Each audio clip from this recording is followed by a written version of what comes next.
मैं अभी भी कह रहा हूं, ये आइडिया से डरता है, ये उन आइडिया से डरता है, खास करके पेरियार के आइडिया से, ये बाबा साहब के आइडिया से डरता है। और इसीलिए ऐसे जो भी लोग जो इस बात को झुठलाते हैं कि आप सावरकर और आंबेडकर को कंपेयर नहीं कर सकते हो, इस बात को क्लासरूम में जो झुठलाएगा, जो साबित करेगा, उनको उससे खतरा है। मुझे पता चला कि हमारे समाज की हमारी बहन एक, और मैंने रितु जी के कुछ वीडियोस भी इसके पहले देखे थे, और जब हम कुछ वीडियोस देखते हैं तो हम बहुत ही कम हमारे समाज के ऑलरेडी पढ़े लिखे लोग जो अपने समाज के प्रति चेतना रखते हैं, समाज के प्रति अपनी भावना रखते हैं और समाज में जो इश्यूज है उसके ऊपर बात करते हैं, बहुत चुनिंदा लोग हमारे समाज में है, बहुत कम लोग, और खास करके उन लॉबियों से बहुत कम है जो शिक्षा के क्षेत्र में है, जो एजुकेशन में है या ब्यूरोक्रेसी में है, ऐसे हम बहुत कम लोग देखते हैं। तो मुझे बड़ा अच्छा लगा कि ऐसे हमारे समाज से, खास करके हमारे समाज की महिलाएं, आज एक बहुत महत्वपूर्ण दिन है, एक ऐसे शास्त्र को जलाया गया जो इंसान को इंसान नहीं मानता है, और खास करके आज जिन्हें हम शेड्यूल कास्ट कहते हैं, उस समाज के पुरुष और महिलाओं को, दोनों को भी जानवरों से भी बदतर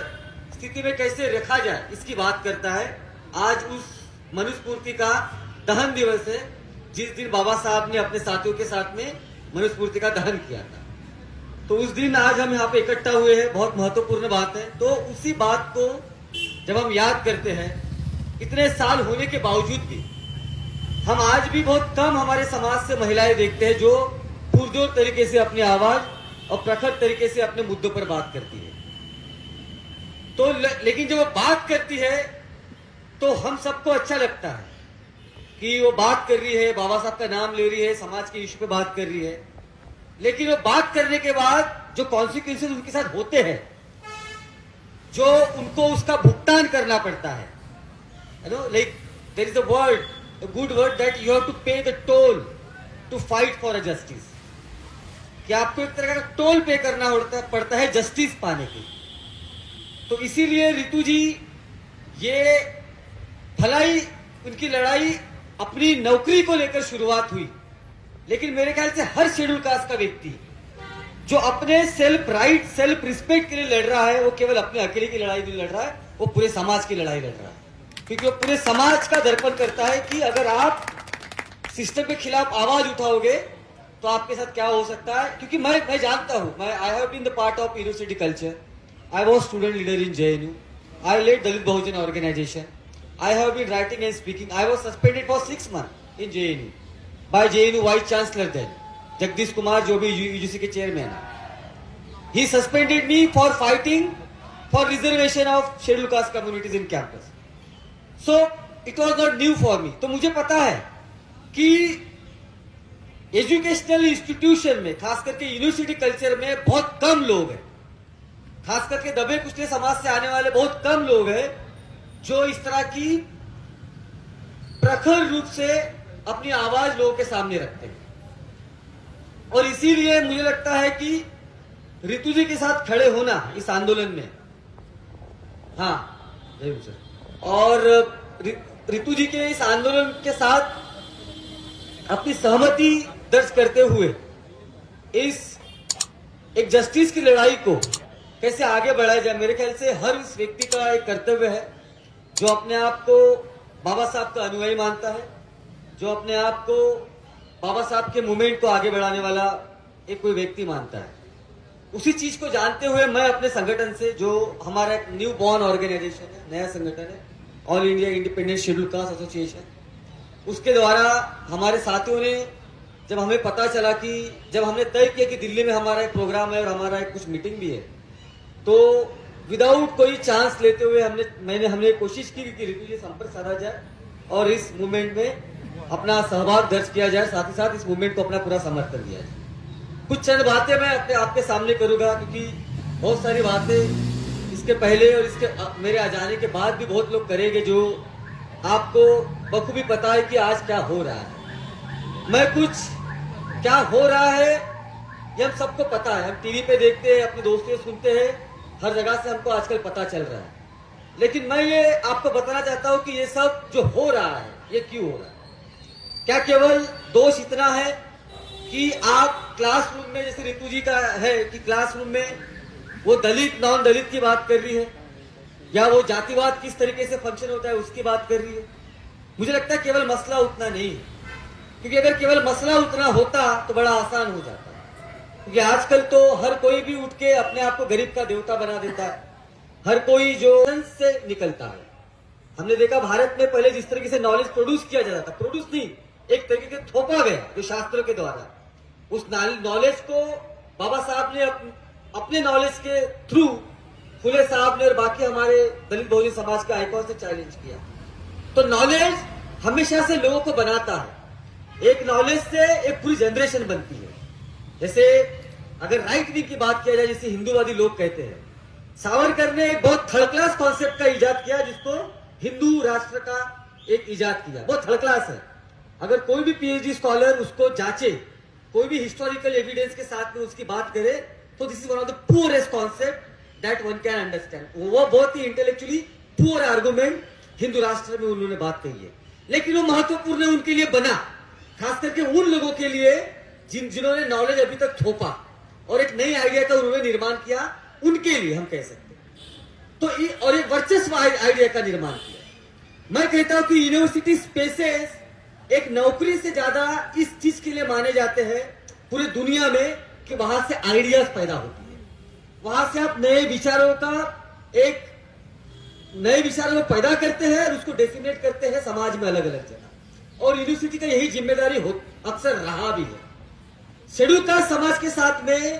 खास करके आजादी के बाद और आजादी के कुछ सालों पहले भी, जब शेड्यूल कास्ट समाज धीरे धीरे शिक्षा के क्षेत्र में आने लगा, पूरे देश में जो समाज पढ़ लिख नहीं सकता था, वो समाज ने अपने आइडियाज का निर्माण किया, चाहे बाबा साहब के स्वरूप में हो, चाहे जोगेंद्रनाथ मंडल जो पश्चिम बंगाल के थे, चाहे छोटूराम हमारे पंजाब के थे,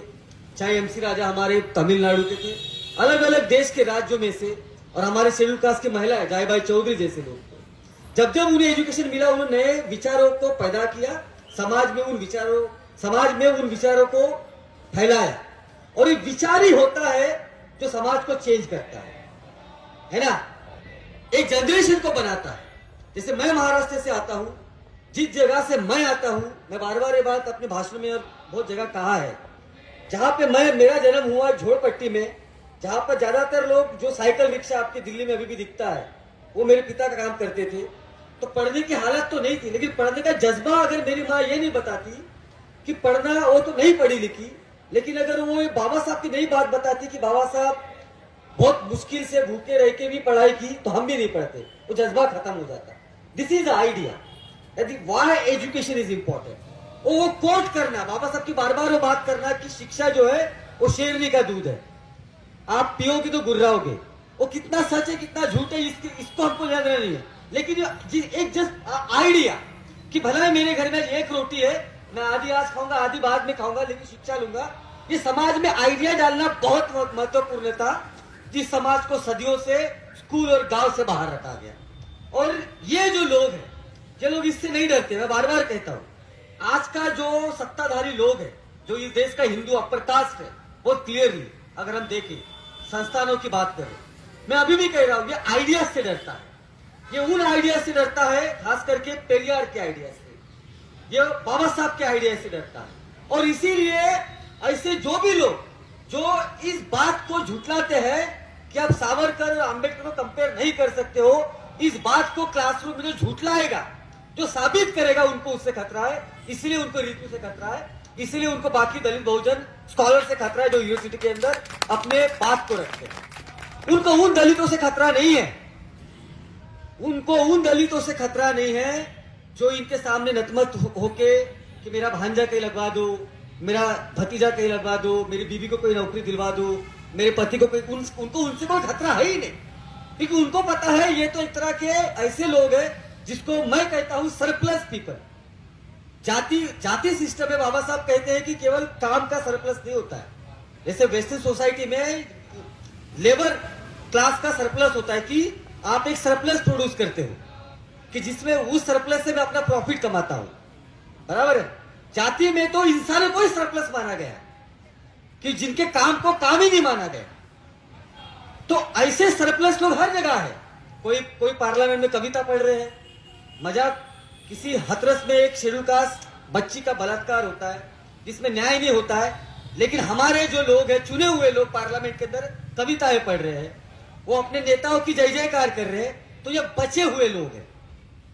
जैसे जब बरसात में मेरे घर में जब सब्जियां नहीं होती थी, मम्मी कहती है, तो वो बचा हुआ जो कुछ होता है उसका बना के खा जाते हैं क्योंकि सब्जियां नहीं मिल रही। ये वो बचे हुए लोग हैं।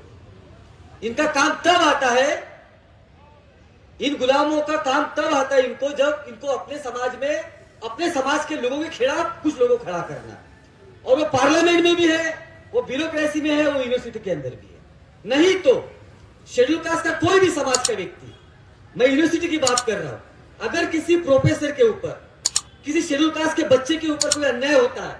सारे शेड्यूल कास्ट के प्रोफेसर एक साथ एक आवाज में बोलना चाहिए कि जब तक हमारे समाज के व्यक्ति को न्याय नहीं मिलेगा हम क्लासरूम के अंदर पढ़ाएंगे नहीं। ये आपकी बात होनी चाहिए। बाबा साहब ने पूरी मेहनत इसीलिए की थी कि आप एटलीस्ट किसी और के लिए तो अपने खुद के समाज के लिए तो खड़े हो, उस समाज के लिए जो सदियों से दबा कुचला समाज है। लेकिन आपने एक नौकरी पाके क्या कर लिया? आप अपने फैमिली के साथ वेकेशन पे चले गए, आपने जिंदगी में सब कुछ कर लिया, लेकिन एक छोटा सा काम आपने नहीं किया कि आपने अपने बच्चों के लिए, अपने बच्चों को एक प्यार दिया, इंसान माना। लेकिन जो आज भी बच्चे, जो किसी सीमापुरी में शेड्यूल कास्ट के बच्चे जिनके घर में आज भी पर्याप्त पैसा नहीं है पढ़ने लिखने का, उनके घरों में जाके कभी आपने नहीं दिखा कि क्या इनका बच्चा भी पढ़ लिख रहा है कि नहीं। आपने उस तरह का, मैं देखता हूं, again I site about the place that I come from Nagpur, और मेरा स्टडी विदर्भा के ऊपर पीएचडी का। तो जब मैं आर्काइव निकल रहा था तो मैं देखा कि बाबा साहब के विदर्भा में एक्टिविज्म शुरू करने के पहले ही विदर्भ में खास करके शेड्यूल कास्ट के नेताओं ने और महिलाओं ने भी शेड्यूल कास्ट महिलाओं के लिए हॉस्टल बनाए, शेड्यूल कास्ट बच्चों के लिए हॉस्टल बनाए, कॉलेज बनाए। इसलिए बहुत लोग बोलते हैं कि महाराष्ट्र में आंबेडकर मूवमेंट बहुत स्ट्रांग है। वो इसीलिए भी स्ट्रांग है क्योंकि बहुत पहले उनको समझ गया था, जो मिल वर्कर थे उनको बहुत पहले समझ गया था कि आज अगर मेरे समाज के व्यक्ति के ऊपर कोई अत्याचार हो रहा है, हम अगर नहीं खड़े रहेंगे तो हमारा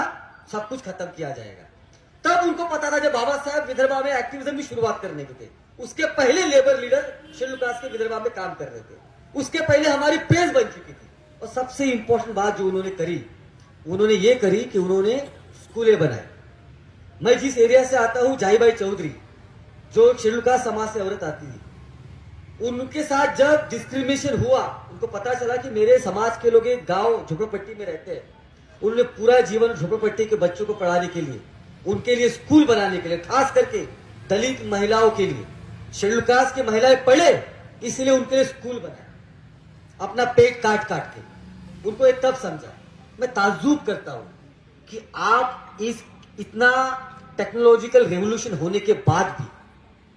पूरी दुनिया की जानकारी, डेटा आपके हाथ में है, एक फोन में है, आप रोज न्यूज देखते हैं, लेकिन ये ऐसी क्या बात है, ऐसा वो क्या चीज है जो आपके जहन को रोक रहा है कि शेड्यूल कास्ट के बच्चे यूनिवर्सिटी में सुसाइड कर रहे हैं, शेड्यूल कास्ट के उन प्रोफेसरों को नौकरी से निकाला जा रहा है,